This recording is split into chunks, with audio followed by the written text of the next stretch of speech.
Senator Risa Hontiveros. Salamat, Mr. Chair. Magandang araw po.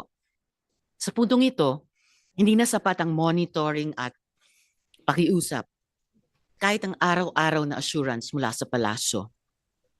Hindi naman sinusukat lamang ng krisis na ito ang tibay ng ekonomiya.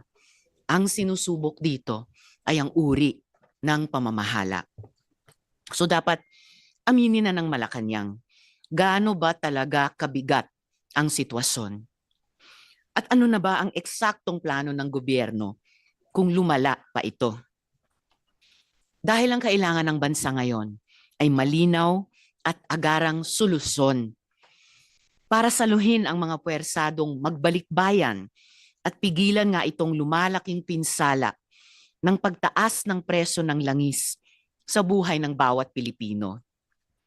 Ang taas na nga ng presyo ng bilihin, tapos ang bigat pa sa pakiramdam na kahit anong sipag ng ating mga manggagawa, kahit anong tipid natin sa bahay, hindi man lang sila makahinga sa dami ng pasaning.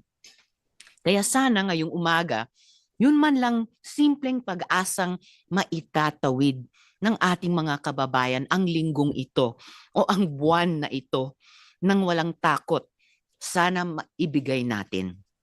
Ang pakay ko ngayong umaga, simple lang, bawasan natin ang pangamba ng bayan.